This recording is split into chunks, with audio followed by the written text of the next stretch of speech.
Welcome back to the deep dive.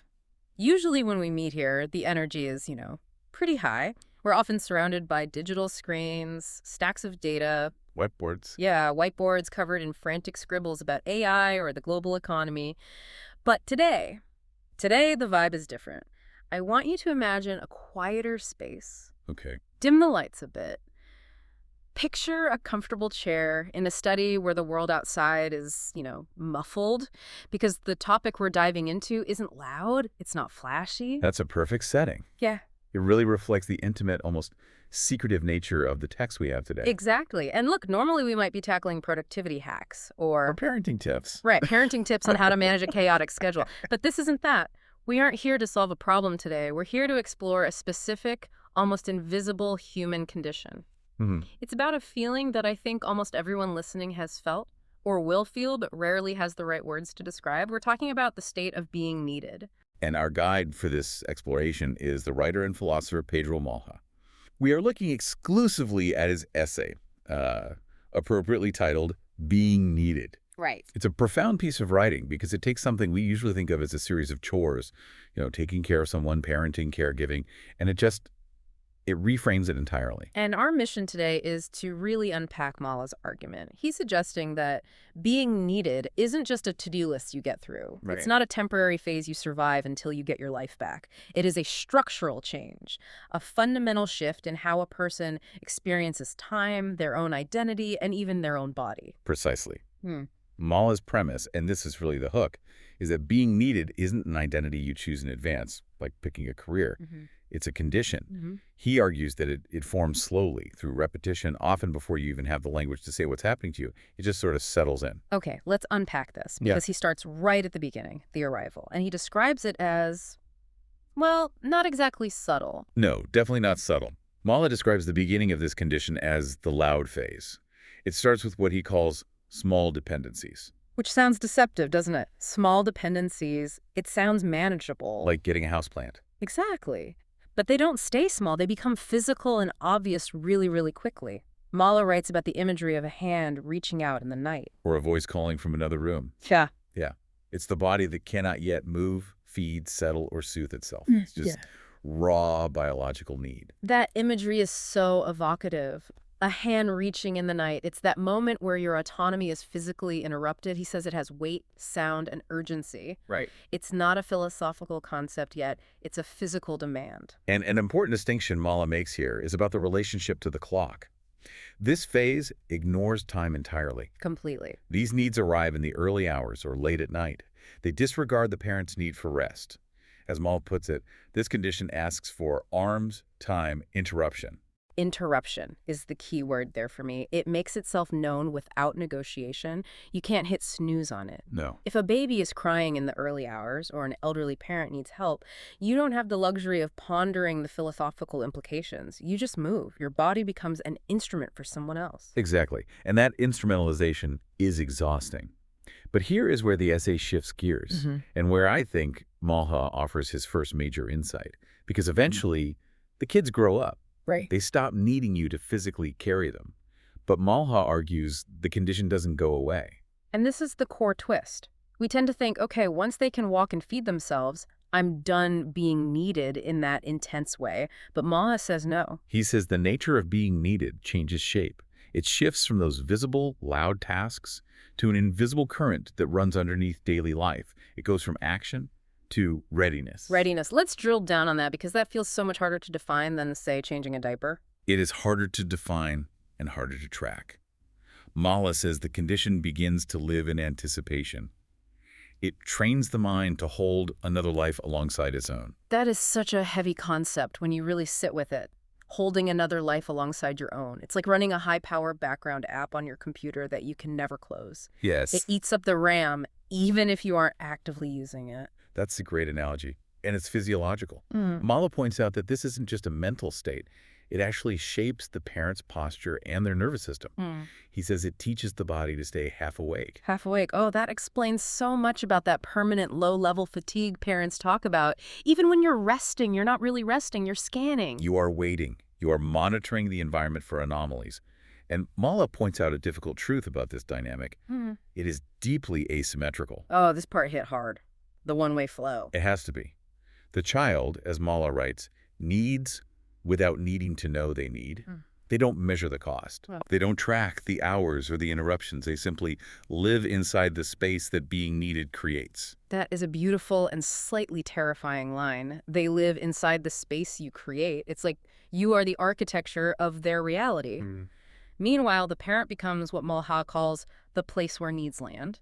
And being that landing pad doesn't always feel noble. Malha is very honest about this. He says it often feels ordinary, repetitive, and relentless. It fills the gaps, occupies the margins. It's just the water you swim in. So I want to pause here and ask about the cost, because if you are constantly in this state of readiness, constantly the place where needs land, that has to take a toll. We usually call that burnout or exhaustion. Right. But Malva has a different take on this fatigue, doesn't he? He doesn't just see it as a lack of sleep. He does, and this is probably my favorite part of the essay. He reframes the strain entirely. He argues that this ongoing readiness carries intelligence within it. Intelligence. That's not a word I usually associate with being dead tired in the evening. No, but look at what the body's actually doing. Mala argues this state is an adaptive response to a responsibility that cannot be deferred. It's not a failure of energy. It's a rewiring of attention. So we aren't just tired. We are evolved. In a specific way, yes. Yeah. Malha distinguishes between focused attention, like when you're solving a math problem or writing a report, and what he calls wide attention. Focus versus wide. Okay, break that down for us. Focused attention is a spotlight. It illuminates one thing very brightly. Wide attention is more like a lantern. Ah. It casts a softer light in all directions. Being needed teaches attention that is wide. It teaches listening that doesn't wait for a clear signal. It's like having a radar that is always sweeping the room. You aren't looking for something specific. You're just holding the perimeter. Exactly. It trains the nervous system to remain open even when you're tired. Good. You hear the breathing change in the next room. Yeah. You notice the mood shift in the car ride home. That requires processing power. It does. But here's the problem, and Malha is very clear on this. This invisible work is rarely acknowledged. Because it doesn't look like you're doing anything. Correct. It doesn't look like an achievement. It doesn't produce measurable outcomes. You can't put maintained wide attention radar for 12 hours on a resume. Right. And because this intelligence isn't recognized, the experience feels endless.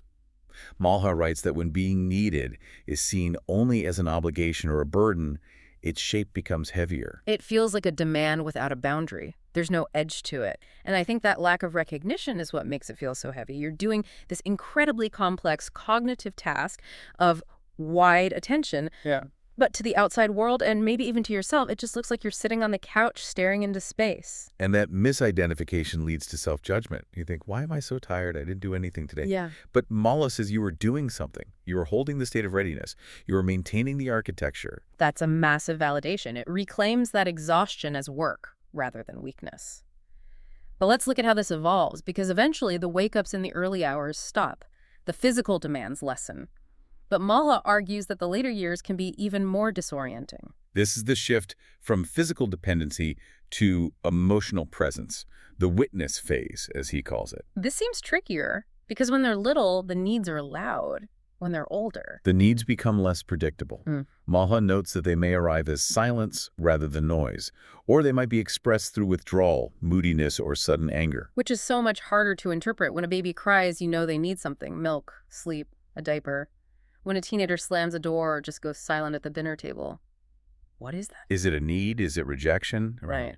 Malha says this loss of clarity is why this phase is so difficult. The earlier clarity of need, even though it was physically exhausting, was easier to understand. The signal-to-noise ratio was high. Now the signals are mixed. And the work required. He calls it holding space rather than action. Holding space. That's a buzzword we hear a lot in therapy circles, but Malha gives it a very specific definition here. He defines it as staying near without solving, remaining available without intruding. It's a passive, active state. That sounds incredibly difficult. It requires so much restraint. The instinct is to fix, to ask, to pry. And it lacks a checklist. Malha emphasizes this. There is no obvious response that guarantees relief. It is labor of presence. The labor of presence. And in a culture that values visible effort, doing things, fixing things, this labor feels strangely invisible. It feels like doing nothing. You're working hard to essentially do nothing but be there. It's an act of waiting. Precisely. And that invisibility makes it hard to value. Baumgarten insists there is a quiet dimension here. He says the child's sense of safety and continuity is shaped by this ongoing availability across ordinary days. Trust is built without ceremony. It's the slow accumulation of trust. It's not the big Disney World trip. It's the fact that you were there on a random Tuesday afternoon sitting in the kitchen while they did homework, just available if they decided to speak. Right. It simply becomes part of the background of a life. But because it's background, it's easy to lose sight of its scale. Parents judge themselves for feeling worn down by something that is supposed to be natural. Yeah. But Mala reminds us, natural does not mean light. Expected does not mean effortless. I love that distinction. Just because it's natural doesn't mean it's not heavy. Gravity is natural, but it still pulls you down. Yeah. This brings us to the emotional complexity of the whole experience. Yeah. Mala talks about this duality. It's not just one thing. It's a paradox. Yeah. He writes that being needed can feel grounding and stabilizing, while simultaneously feeling consuming. It can give life purpose while eroding personal space. And both are true at the same time. I think that's the part that makes you feel crazy sometimes. You love it and you feel trapped by it. Mala addresses that feeling of being trapped specifically. He calls it being pinned in place by responsibility. A narrowing of options. That sounds claustrophobic. It can be. He says there are moments when being needed feels like a closing of doors, a sense that one's time no longer belongs entirely to oneself. Yeah. And crucially, and this is vital for anyone listening who feels guilt about this, he argues this isn't necessarily resentment, it's just the structure of the experience. It's structural. That's such a helpful way to look at it. It's not that you're a bad person for feeling trapped. It's that the condition of being needed literally pins you down. It restricts your geometry. And it reshapes your relationship to time. Malha observes that for the person who is needed, time becomes segmented by responsibility. Plans are provisional. You can't just book a flight or even sometimes finish a movie. Exactly. The future has contingencies built in. You can't just decide to do something. You have to run the calculation of, is this possible given the needs? Right. Malha says joy and spontaneity don't disappear, but they are threaded through a fabric of awareness that did not exist before. That awareness again. The background app running in your brain. It's always running. And Malha makes a really subtle point here about how this reshapes the concept of me time. Because even when you take time to yourself, if that background awareness is still running, if you're still on call, it's not really a full release. The segmenting of time creates a kind of fragmentation of the self. You're never fully off the clock. That resonates. But despite all this weight, despite the segmented time and the narrowing options, Malha lands on something really tender. It's not a depressing essay, ultimately. No, not at all. He lands on the concept of mattering. But he's very specific about this. It's not mattering because you achieved something great or because you're a perfect parent. He says mattering comes from being familiar and reliable. Familiar and reliable. That sounds almost boring, but I think he means it in a foundational way. He does. To be needed over years is to be woven into the fabric of another life. You become part of their mental landscape. You are the consistent variable in their chaotic world equation. That's the payoff, isn't it? Being woven into the fabric. It's ordinary, but it's profound. It's not about being the hero. It's about being the floorboards. That's a good way to put it. You are the infrastructure. And it's felt most clearly when it is threatened or absent. But Malha also reminds us of the impermanence. The forms of need will keep changing. There is no stable endpoint. Which means you have to get comfortable with uncertainty. You have to learn to live alongside the fact that the job description changes without notice. Yeah. One day you are the provider of food, the next day you are the silent witness, the next day you might be the nurse. The parent learns to stay with change without knowing in advance what it will require. That is a skill, even if we don't call it one. It requires a tremendous amount of adaptability. So we've unpacked this condition. We've looked at the physical urgency in the early hours, the shift to invisible readiness, the hidden intelligence of exhaustion, and this profound reshaping of time and identity. But what do we do with this? Right. Malha doesn't give us a 5 steps to stop being needed plan. No, and that's the point. He explicitly says the solution isn't to stop being needed. That would be the end of the relationship in many ways. It's to name the experience accurately. The power of naming. This feels like the antidote he's offering. It is. Malha argues that when being needed is fully unrecognized, it feels like a trap. The parent feels like they have vanished inside the role. The effort is invisible, so the self feels invisible. Mm. But recognition changes this, not by making the work smaller, but by making it visible. So just by admitting this is a long-term condition that carries weight, intelligence, and cost, we change how we experience it. Yes, it allows parents to understand their fatigue without self-judgment. If you understand that your exhaustion comes from maintaining wide attention and holding space, rather than just being lazy or failing to manage your time, the weight softens. You stop fighting the feeling. It transforms it from a private burden, something you think you're failing at, into a shared human reality. Exactly. Mahler writes, "To name being needed clearly is not to romanticize it or diminish it. It is to see it as it is. It brings a sense of clarity.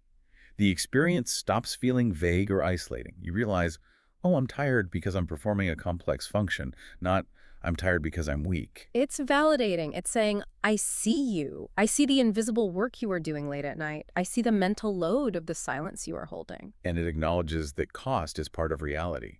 Feeling heavy doesn't mean something has gone wrong. It just means you are carrying something heavy. I think that is such a relief to hear. We spend so much time trying to fix our negative feelings about parenting or caregiving. We think if we just bought the right planner or meditated more, we wouldn't feel this weight. Right. Mamela is saying, don't fix it, just name it. Being needed doesn't require justification or redemption by meaning. It simply exists as a central structure of parenting. When we see it clearly, we don't have to carry it alone or in silence. It connects us to everyone else who is also being needed right now in this moment. That is a powerful place to land. It really shifts the perspective from doing to being. We aren't just doing tasks, we are inhabiting a state of being needed. And realizing that this state, as exhausting as it is a form of deep human connection. It is the raw material of love, even when it feels like work. As we wrap up this deep dive into Pedro Mala's essay, I want to leave you with a thought. We've talked a lot about exhaustion today, but usually we view exhaustion as a deficit, as running out of gas. Right, we see it as the battery hitting zero, a failure of capacity. But Mala suggests something else. So here's the question for you to mull over as you go about your day, maybe in those quiet early hours or late at night. If being needed is actually a form of high-level intelligence, a complex, adaptive response of your nervous system to keep another human being safe and growing, how might that change the way you view your own exhaustion at the end of a long day? What if that tired feeling isn't emptiness, but evidence of a massive, invisible cognitive feat? It's a question that completely changes the narrative of the day. It turns the fatigue into a badge of honor in a quiet way. It certainly does. Thank you for joining us on this deep dive into Pedro Mala's work. It's been a pleasure to unpack this with you. A pleasure as always. We'll catch you on the next one. Stay curious.